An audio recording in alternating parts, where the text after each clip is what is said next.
are with Mom Week, and Dr. Darria, we found out, has a 5-year-old and a 2-year-old. And you look amazing. Like, seriously amazing. You look so Thank healthy you. and beautiful and vibrant. And yeah, You're so very kind. You're I very wanna- And that kind. comes from habits. right. Yes. That comes from habits, right? I mean, if you've gone through medical school and your residency. And you still look like and that? working. And you're a mom? I'm like, what is she doing? I want to know what she's doing. And you said you went through you a look time. amazing, Satana. Thank You look you, but- fantastic. But you're right, it is habits. Yeah. It's the healthy habits. The stuff that's in hacks isn't just because I read them in a book. It's because they are what helped me survive. A lot of them I learned by reading clinical trials, but a lot of them I learned trial by error. Right. So that's what I wanted to share. Here's what works for me. Right.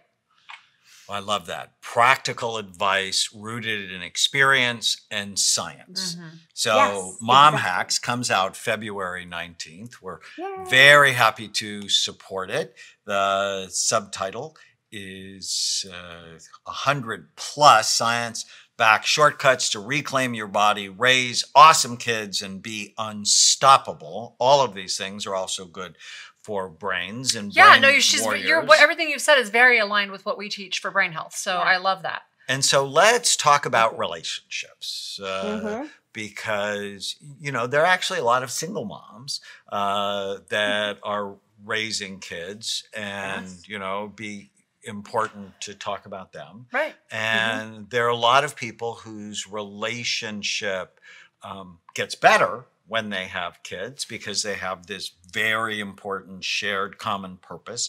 But I see, you know, and that's the people I would see. They'd be the ones that come to Amen clinics where things actually begin to unravel. Right. And that certainly happened And for if me. you have a handicapped child, which is happening more than ever before, you know, as we've seen autism skyrocket and ADHD skyrocket.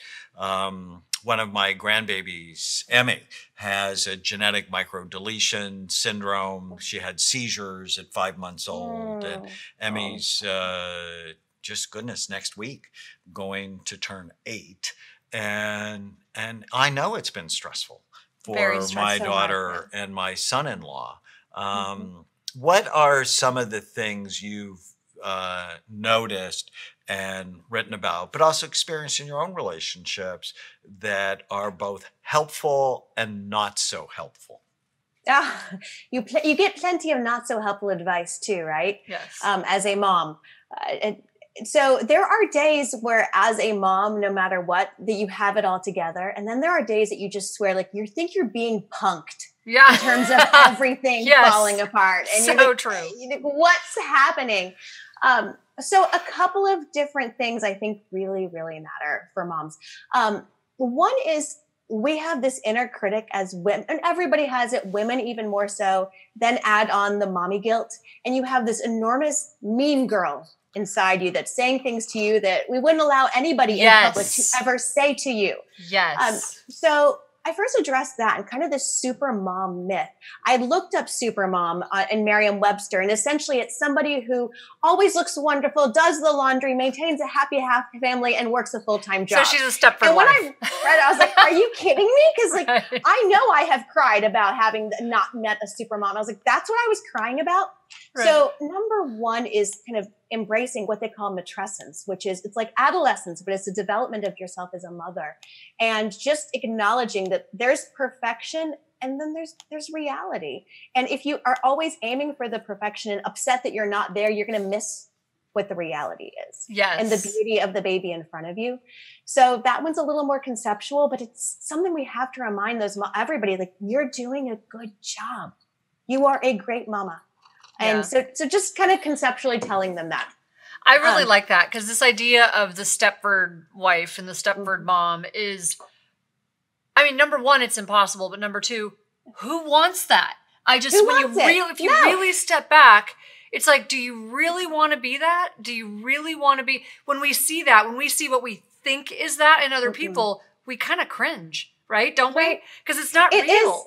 So it's just not, doesn't right. feel And real. people assume that's what's happening in everybody And it's else. not. And it is a lie. So when I was a young psychiatrist, I was the chief psychiatrist at Fort Irwin. It's in the middle of the Mojave Desert. And I was the only psychiatrist for 10,000 people.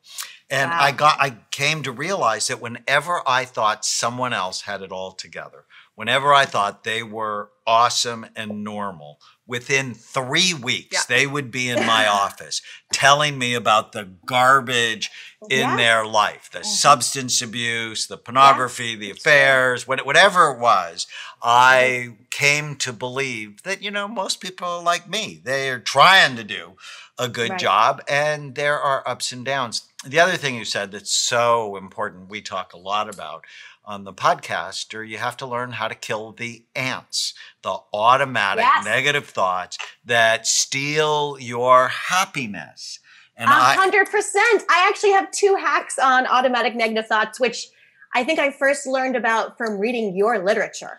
Well, I coined the term about 30 years ago. And after I had an ant infestation in my house, and I'm like, my patients are all infested. And I have a cool kids book.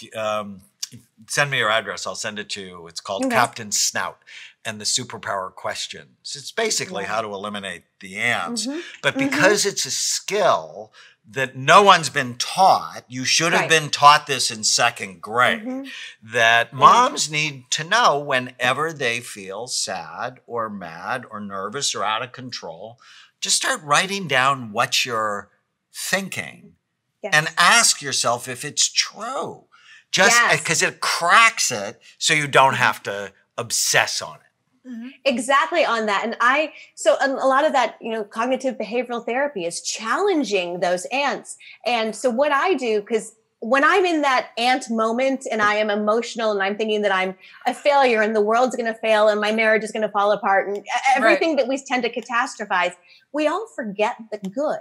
Right. So I have people go through it. They have a little worksheet in there. And what I do every day now is when something good happens, especially with my book, I put it in a little note in my notes on my iPhone. I love because what does our brain retain? We retain the negative. We retain the rejections. So if I put it in my iPhone, then the next time I get that negative, I can pull it up like, oh no, actually 3 things happened today. I just forgot about that. Yes. And for me, one thing that helped me, like I know when we moved to this area that I live in, and it's just a lovely area, but I remember feeling like I don't fit in with the moms here. I really did. I just felt that way. Like, I just felt like what we were talking about before, like they're all somehow better than I am. I felt they were like, it's sort of this country club element. And I went to the PTA, was going to join the PTA, and I showed up and literally they're dressed to the nines, made up at 7:00 in the morning. And I'm in my gym clothes and I'm like, I'm so confused. How do these people have it all together? And I had to do, like, I felt just so alienated because I'm not a country club mom. I'm a karate girl. So I'm like, I don't get it. Like, I'm so out of the loop. I don't understand. And then I had to do a reality check. I had to kill the ants. But then I just did a serious reality check with myself. And I went, do you even want to be that? And I'm like, no, I don't want to be that. I had to really do this. Like, we don't even stop to ask ourselves, what do you actually want? Right. Like, I don't want to go to the country club and dress up at 7:00 in the morning. So you don't want to be like they. I don't. And many people, but it was making me carry miserable thinking I needed they in their head, which is the critics committee. Right. I can. So as Darria said, it's the mean girls club. But they were being people mean to need me. to recognize it's the they in their head, not the they in reality, because the they in reality are suffering like you are. If you look at the statistics, 51% of us at some point in our life will have a mental illness. Well, anxiety, depression, substance abuse, ADHD, bipolar disorder, whatever. Right. So it's more normal to have a problem than not to have a problem. But I want to make one important point with all that when I sort of did this on myself, because I remember I called you one day and I broke down crying because I couldn't find the right shoes to wear. And that is so not me. And so he goes, who are you and what did you do with my wife? And I'm like, I don't know. I feel like everyone's judging me. And that's when I stopped myself. Not one of them were judging me. No, I was judging me. They weren't. Yes, and they were probably saying, wow, they probably weren't even thinking about me. They probably weren't even thinking Oh, Darria, you'll like this rule. So we have the 18-40-60 rule, which says when you're 18, you worry about what everybody's thinking of you. And when you're 40, you don't give a damn what anybody thinks about you. Yeah. And when you're 60, you realize no one has been thinking about you at all. People spend their days worrying and thinking about themselves, not you. Right. So just as you said, it's what do you think about you? What does my husband think about me? What do my kids think about me? And how am I managing the organization? Because women and I don't know, I'm going to probably sound sexist and get hate mail, but they're the CEOs of the house. Right. And I grew up, I'm one of 7 children. How my mother did that, God only knows. But and she did it well. She was clearly the CEO at home and organized and amazing. And yes, she had periods when she'd break down and cry or she'd throw something at me. And Lord knows I deserved it. You probably deserved it. He did. Yes, he did. I've heard the stories. And it's not sexist. I mean, studies show that even when a woman works outside the home, the chances are greatest if she is also bearing the majority of the home load as well. I mean, we all do that. Right. And so that was also the point of hacks. Like moms don't even have time. Like I don't get to go pee by myself. Right. No, you don't. That doesn't happen. So how do I'm not the only one. You're not the only one. How do I give them a system of hacks, some of which are just super actionable and tactile, like kind of rearranging things in your house.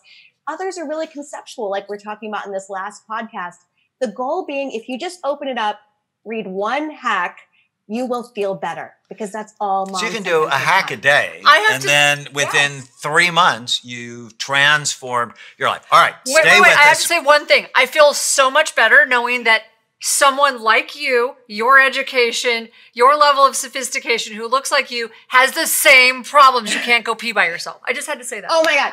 Yes. And anybody who thinks it's perfect, go look at the video on my website. It looks perfect with my kids. That thing took 4 hours and I've never been so exhausted for one shot. Stay with us. We're going to talk about more that. This is so mom fun. hacks this is with actually Dr. Darria Gillespie. Stay with us.